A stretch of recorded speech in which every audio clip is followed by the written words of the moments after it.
My mother-in-law made a fake OnlyFans account pretending to be me, and now I'm banned from my job. Hi Reddit.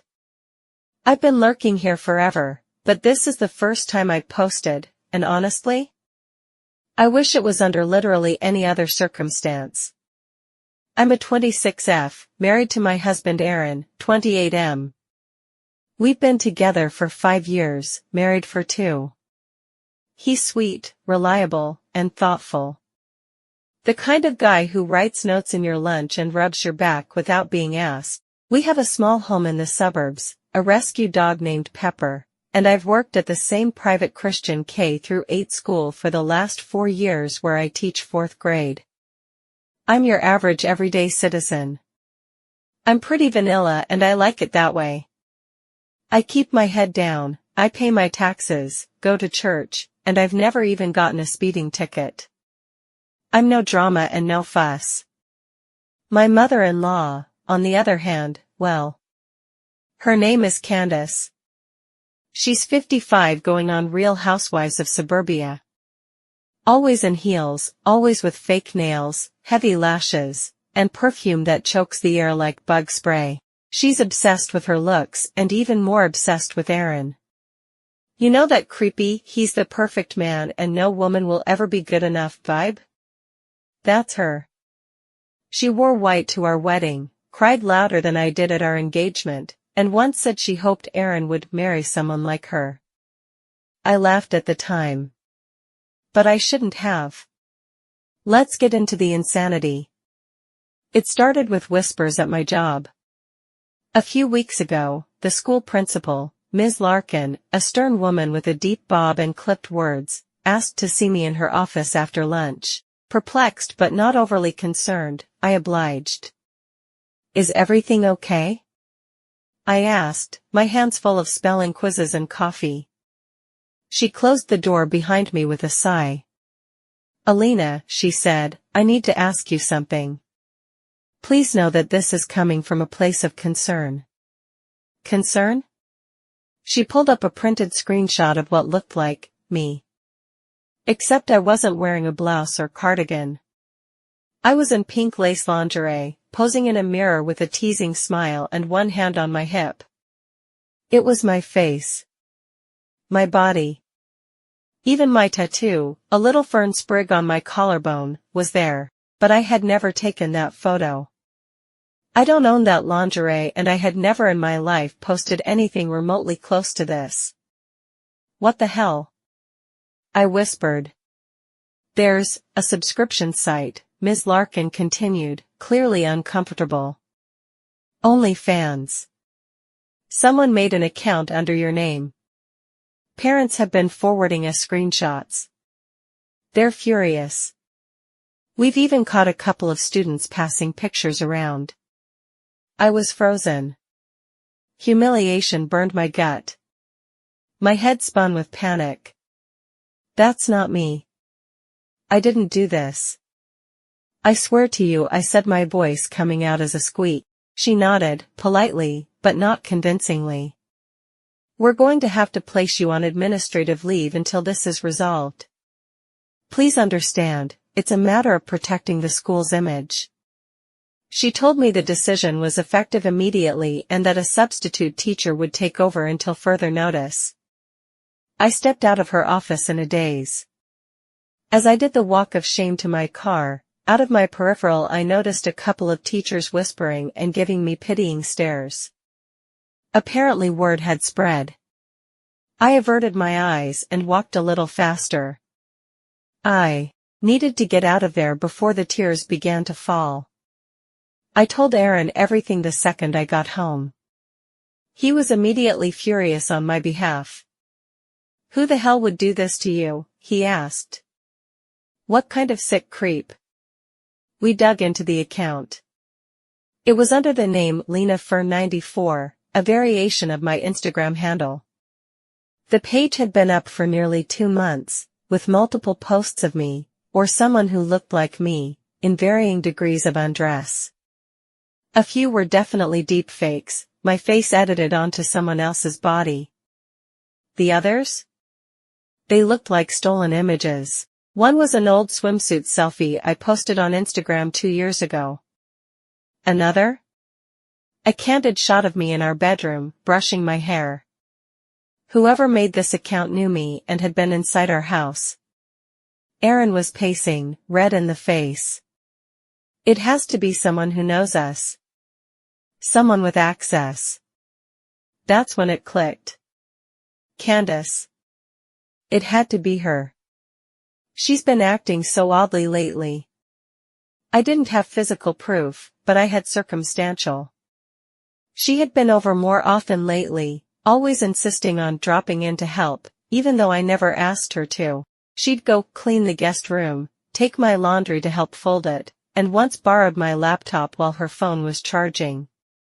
I never minded. She didn't own a computer herself and liked to practice on ours for her new receptionist job at church. I checked my laptop's browser history and there it was. OnlyFans account setup. The timestamp matched a day Candace had stayed with me while Aaron was out of town on business. I told Aaron my suspicions. He looked like I slapped him. No. She wouldn't. That's insane. But then I showed him the fake page, and the name she used, Lena, which is what only she calls me, despite me telling her not to. And then we found the burner email she'd used to sign up. Aaron typed in the name of her favorite dogs and her birth year. The same password she uses for everything. No one else would have used that. Instantly, it logged in. Aaron didn't argue after that. Next came the fallout. I texted Candace and said we needed to talk. She showed up with a fake smile in a suffocating cloud of Chanel No. 5. Sweetheart. She beamed. I brought muffins. I skipped all pleasantries and immediately confronted her. I know what you did, Candace, I said flatly. The fake account. The photos. The posts. I have proof. Her face dropped. She looked between Aaron and I, gauging us, and then she did something that surprised me. She told the truth. Her back straightened and her aura turned icy. Well, maybe now you'll understand how it feels to be completely erased. What's that supposed to mean, I ask. You've taken my son from me. You moved him away. You make decisions without me. He even posts you more than he ever did me. I stared at her in shock. What the hell? That was her justification. She said she wanted to show people who I really was. That I was a little slut pretending to be a saint, and that it was just digital art, not real. That it was a warning to Aaron. I had to physically leave the room before I lost control. I heard her and Aaron going at it, but I needed to get away from her. I laid down in our bed and did a couple of deep breathing episodes. I lay there trying to process everything that had happened today, from my suspension from my job to Candace's lunatic confession. What was I going to do? I loved teaching, it was my greatest passion, and just like that, Candace had made me into a deviant that shouldn't be around students. I wasn't going to let this stand. I let so many of her shenanigans slide off my back, but she's gone too far this time. The very next morning, I reported the account. It's since been taken down, but not before it spread. Some parents still think it was real. I've been asked not to return to the school until further notice. Ms. Larkin wished me well in my future endeavors. I have a lawyer now. We're exploring harassment, defamation, and identity theft charges. It's complicated, since the account didn't use my legal name, but there's enough to build a case. I'm also in therapy, because I feel violated in a way I can't even describe. My own mother-in-law made a porn account of me. For some sick revenge. Aaron is disgusted. He's gone low contact with her, though I suspect that will change again. Their bond is tangled. He keeps asking what he can do to fix it.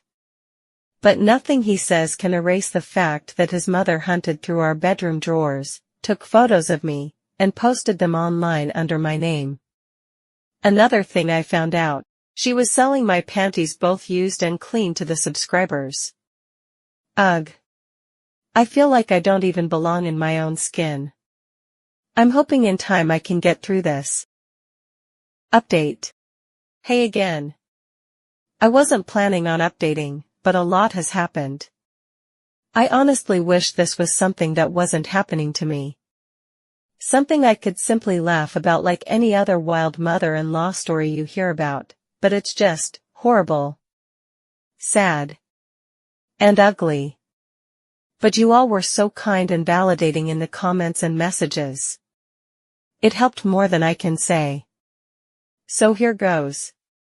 Like I mentioned before, I got a lawyer. She's a fierce, no-nonsense woman named Harriet, who took one look at my folder of screenshots, browser history, and the email tracing and said, yeah. We've got a case. We filed a restraining order against Candace. Then we filed a civil suit for defamation, identity theft, digital impersonation, and harassment. The police were hesitant at first, but once they saw the deepfakes and understood how it cost me my job and reputation, they started to take it more seriously. That part was empowering. It was tangible power. Aaron was supportive, at first. He came to the meetings. He held my hand. He even said things like, I can't believe my own mom did this. She's dead to me. But then, something shifted. It started small. Aaron got quiet. Distant. One night, I came home from a therapy session and he was on the phone. He hung up fast, but I heard the tail end. It was Candace's voice. When I asked him why he was talking to her, he got defensive. She's still my mom, he snapped. I just wanted to hear her out. Hear her out? I asked. She impersonated me sexually online. You said she was dead to you. He rubbed his hands down his face and said something I'll never forget. I just think we're blowing this out of proportion. She didn't touch you. She didn't hurt anyone physically. I felt like I'd been punched. I lost my job, Aaron. My students. My reputation. She sold fake porn of me to strangers. What do you call that? I know, he said quietly. But my aunt called today. So did my cousin Mark. They're saying I need to rethink things. That suing her is going too far. There it was. His family has got to him. After that conversation, it was like living with a stranger. Aaron started playing the middle, talking like a politician instead of a husband. All of a sudden it was, we both made mistakes. She was hurt too. You could have handled it privately. It's embarrassing for everyone now. One night, after I found him texting her again, I lost it. She humiliated me. And you're texting her like it's water under the bridge? I didn't ask her to post anything, he shot back. And maybe if you hadn't pushed her out of our lives. I cut him off. You're choosing her, just say it. He looked at me, jaw clenched. She's my mother. What do you expect me to do, watch her go to jail? Yes, I whispered, tears welling. If she deserves it. He looked away. The restraining order hearing was surreal. Candace showed up in pearls and soft pastels, crying into a handkerchief like she was the one on trial. Her lawyer tried to paint me as jealous, cold, and controlling. They said the account was satire. That it wasn't meant to be malicious. That it was performance art, which is completely laughable, considering it was behind a paywall and made nearly $4,000 before we had it pulled. But I had the receipts. And the screenshots. And the metadata. Harriet, my lawyer, was unshakable. At one point, Candace burst into tears and wailed, "I just wanted my son back." She turned him into a stranger.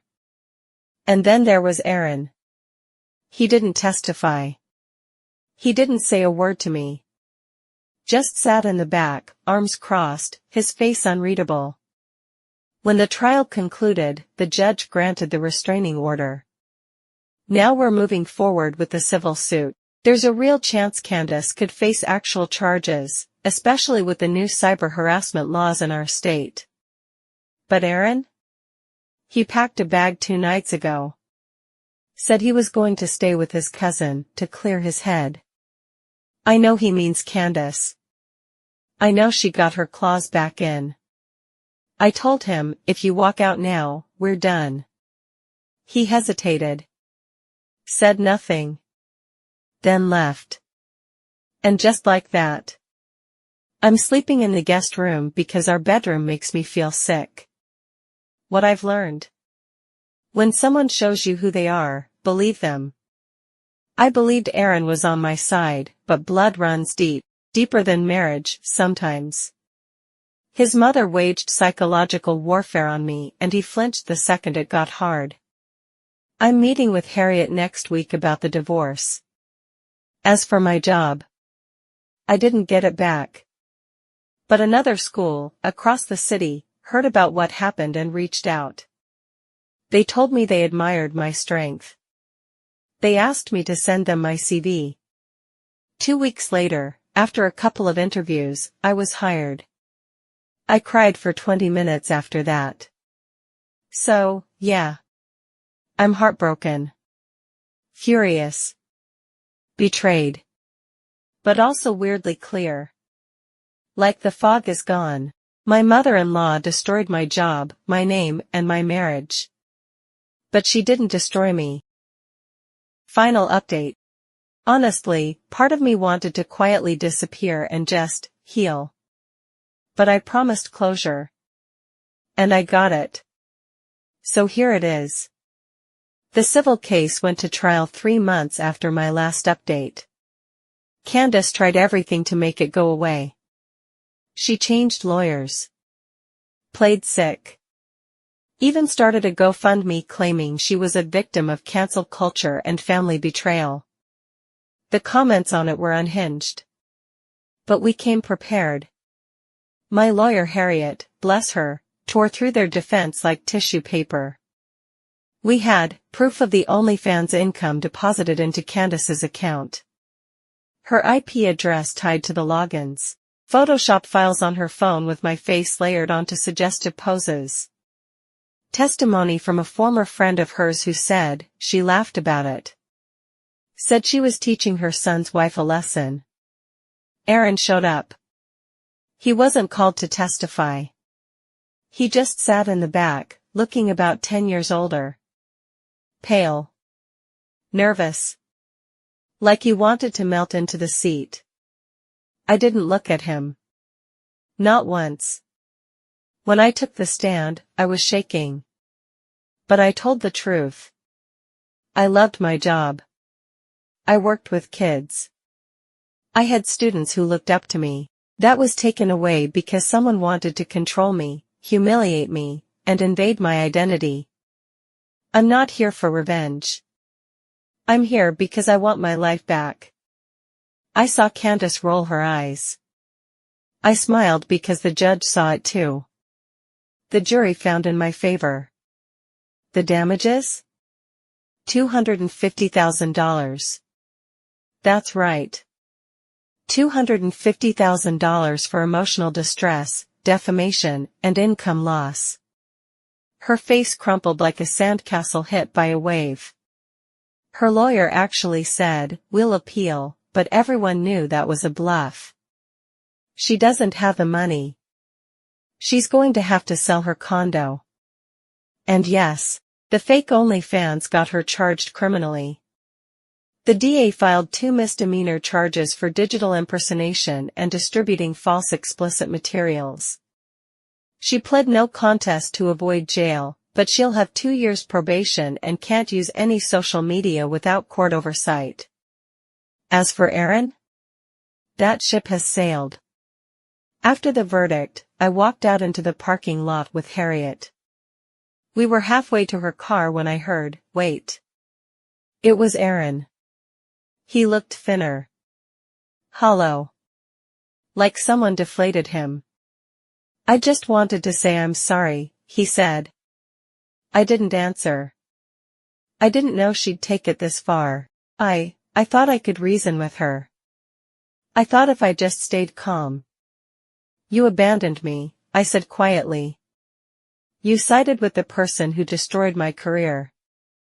You told me I was blowing it out of proportion." He winced.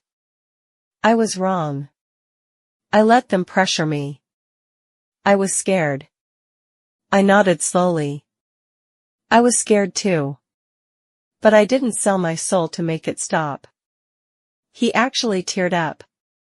"I never stopped loving you." I gave him a sad smile. "Maybe not. But you stopped protecting me. And that's worse." Then I got in Harriet's car and didn't look back.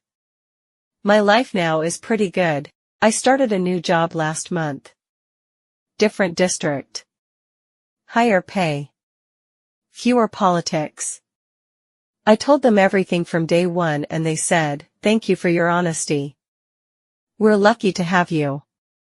I've reconnected with old friends. Started therapy again. And this week? I put down a deposit on a small condo. Paid partially with the settlement money. It's nothing fancy, but it's mine. No one else gets a key. And the best part? A few of my old students' parents reached out. They heard what happened and told me you were the best thing that ever happened to our kids. "We believe you. And we miss you." I cried for hours. But this time it was the good kind of crying. To anyone reading this who's ever been betrayed by family or a partner who wouldn't protect you, please know, you're not crazy. You're not dramatic. You're not too sensitive. You deserve to be believed. You deserve safety. You deserve you. Thanks for listening.